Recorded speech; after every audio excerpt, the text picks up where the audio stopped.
Good morning students. भक्ति काल की वस्तुनिष्ठ ज्ञान गंगा में आप सभी का स्वागत है। आज हम सीरीज 6 पर चर्चा करेंगे। आइए शुरू करते हैं सीरीज 6।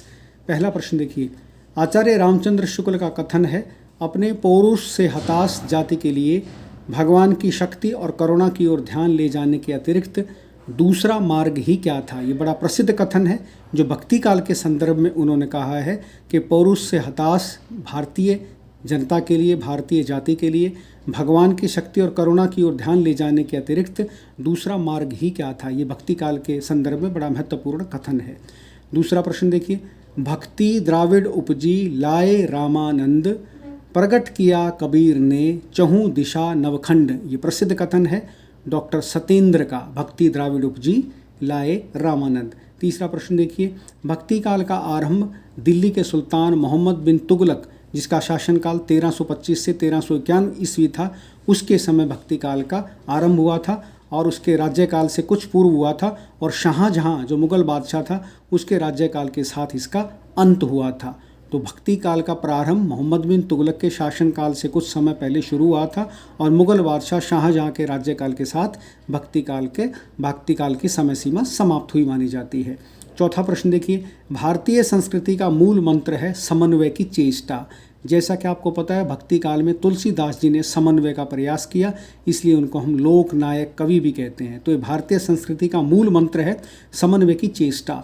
पांचवा प्रश्न देखिए, भाव भाषा और उद्देश्य की सर्वोच्चता के कारण भक्तिकालीन हिंदी साहित्य सर्वश्रेष्ठ करार दिया गया है। किसकी दृष्टि से? भाव भाषा और उद्देश्य की सर्वोच्चता के कारण भक्तिकालीन हिंदी साहित्य सर्वश्रेष्ठ करार दिया गया है और इसे हिंदी साहित्य का स्वर्ण युग कहा जाता है।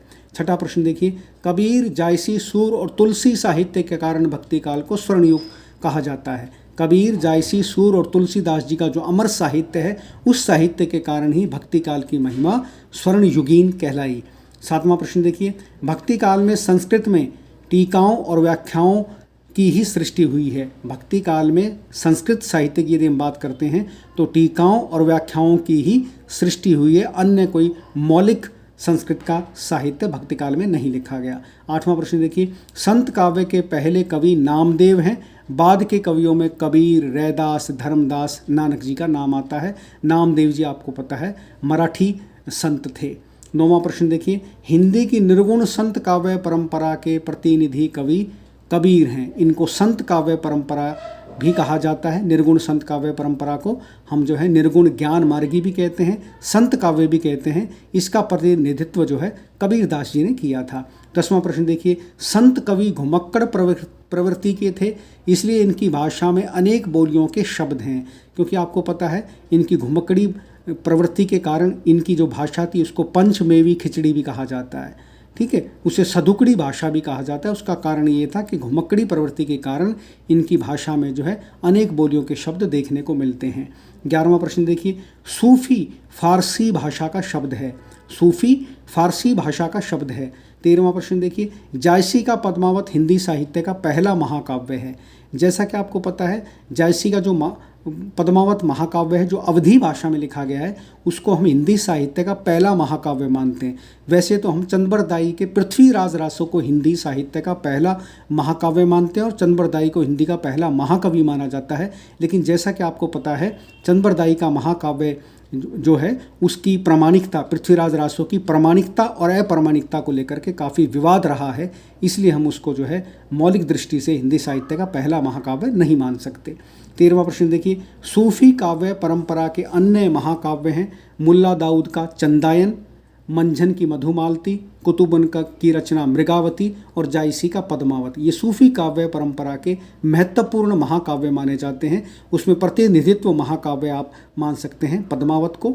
ठीक है, बाकी मुल्ला दाऊद का चंदायन, मंझन की मधुमालती और कुतुबन की मृगावती भी सूफी काव्य परंपरा के अनमोल ग्रंथ माने जाते हैं। 14वां प्रश्न देखिए, सूफियों ने विरह अवस्था का वर्णन करते हुए 12 मासा के वर्णन को महत्व दिया। 12 मासा मतलब 12 महीनों में एक विरहिणी की क्या स्थिति होती है उस विरह अवस्था का वर्णन सूफियों ने अपने काव्य में किया है। 15वां प्रश्न देखिए, सूफी कवि उस्मान और नसीर ने भोजपुरी भाषा का प्रयोग किया, अधिकतर सूफी कवियों ने अवधी भाषा का प्रयोग किया है, लेकिन उस्मान और नसीर ने भोजपुरी भाषा का प्रयोग किया है, जो हिंदी की आपको पता है एक प्रमुख बोली मानी जाती है। 16वां प्रश्न देखिए, सूफी प्रेमाख्यानकों में दोहा चौपाई शैली का प्रयोग किया गया है। सूफी प्रेमाख्यानक जो काव्य हैं उस समय की जो प्रचलित काव्य शैली थी, जिसे हम दोहा चौपाई शैली के नाम से जानते हैं, उस प्रचलित शैली का इस्तेमाल सूफी प्रेमाख्यानक काव्यों में किया गया है। तुलसीदास जी का रामचरितमानस भी, जैसा कि आपको पता है, दोहा चौपाई शैली में रचा गया एक प्रसिद्ध महाकाव्य है। 17वां प्रश्न देखिए, डॉक्टर शिव कुमार शर्मा का कथन है, सूफी रचनाओं में जहाँ एक ओर लोक रंजन है वहीं उनमें लोक मंगल का भी विधान है। डॉक्टर शिव कुमार शर्मा, जिनका हिंदी साहित्य का इतिहास बड़ा प्रसिद्ध है, उनका एक कथन है कि सूफी रचनाओं में जहाँ एक ओर लोक रंजन है वहीं उसमें लोक मंगल का भी विधान है। लोक मंगल की भी उसमें भावनाएं देखने को मिलती हैं, और लोक रंजन उनमें जो है लोगों के विचारों को लेकर के, लोगों की भावनाओं को लेकर के जो है लोक रंजन काव्य भी है, और उसमें साथ साथ मंगल भी छुपा हुआ है। 18वां प्रश्न देखिए, कृष्ण काव्य धारा के पराये सभी कवियों ने अपने भाव प्रकट करने के लिए भ्रमर गीत रचे। इस प्रकार के गीतों में गोपियों की विरह वेदना है। कृष्ण काव्य धारा में ही आपको पता है भ्रमर गीत का उल्लेख मिलता है, और भ्रमर गीत आपको पता है गोपियों का एक प्रकार से विरह संवेदना है, एक प्रकार की विरह वेदना है, जो उन्होंने जो है भ्रमर के माध्यम से श्री कृष्ण के अनन्य सेवक और अनन्य सखा उद्धव जी के सामने अपने विचार रखे थे। 19वां प्रश्न देखिए, कृष्ण काव्य गीति काव्य तथा मुक्तक काव्य होने के साथ ही संगीतात्मकता का भी काव्य है। कृष्ण काव्य जो है गीति काव्य के साथ साथ मुक्तक काव्य भी है, और उसमें संगीतात्मकता का भी गुण है, इसलिए आपको पता है कृष्ण के बहुत सारे पद गाए जाते हैं।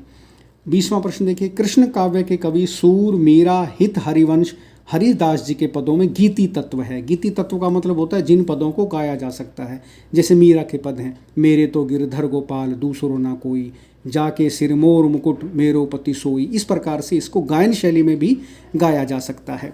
उसके बाद ये देखिए, मैंने 21वां जो प्रश्न है बड़ा महत्वपूर्ण प्रश्न है। इसमें एक तरफ मैंने संप्रदाय दी हैं और दूसरी तरफ उनके संस्थापक जितने भी आचार्य हैं उनको मैंने रखा है। ये आपका परीक्षा की दृष्टि से अति महत्वपूर्ण भाग है। परीक्षा में अक्सर पूछा जाता है कि अद्वैतवाद के संस्थापक आचार्य कौन हैं? शंकराचार्य जी हैं। अद्वैतवाद आपको पता है ब्रह्म सत्यम जगत मिथ्या जीवो ब्रह्म एको ब्रह्म द्वितीयो नास्ति, इस भावना को लेकर के आगे बढ़ता है। तो अद्वैतवाद की इस संप्रदाय की स्थापना की थी शंकराचार्य जी ने, जिन्हें हम आदि गुरु शंकराचार्य जी कहते हैं। उसके बाद है विशिष्टाद्वैतवाद। विशिष्टाद्वैतवाद के संस्थापक थे रामानुजाचार्य। विशिष्टाद्वैतवाद को हम श्री संप्रदाय के नाम से भी जानते हैं। उसके बाद है द्वैतवाद। द्वैतवाद के आचार्य संस्थापक आचार्य हैं माधवाचार्य। उसके बाद है रुद्र संप्रदाय। रुद्र संप्रदाय के संस्थापक आचार्य हैं विष्णु स्वामी। उसके बाद है द्वैतव संप्रदाय, जिसे भेदवाद संप्रदाय के नाम से भी जाना जाता है, उसके संस्थापक आचार्य हैं निम्बार्काचार्य। उसके बाद है शुद्धाद्वैतवाद। शुद्धाद्वैतवाद संप्रदाय के संस्थापक आचार्य हैं वल्लभाचार्य जी, जिन्हें महाप्रभु वल्लभाचार्य जी के नाम से जाना जाता है। रामावत संप्रदाय। रामावत संप्रदाय के संस्थापक है रामानंद जी, जिनके बारे में प्रसिद्ध है भक्ति द्राविड़ उपजी लाए रामानंद। तो स्टूडेंट, इस प्रकार से मैंने आपको इन अति महत्वपूर्ण बिंदुओं के माध्यम से भक्ति काल की वस्तुनिष्ठ ज्ञान गंगा में गोता लगवाने का प्रयास किया है, और मैं समझता हूँ इस वस्तुनिष्ठ ज्ञान गंगा के माध्यम से आप यूजीसी, नेट और अन्य प्रतियोगी परीक्षाओं में सफलता प्राप्त करने में सफल रहेंगे, ऐसा मेरा विश्वास है। अगली किसी नई सीरीज के साथ मैं आपसे फिर मिलता हूँ, तब तक के लिए धन्यवाद।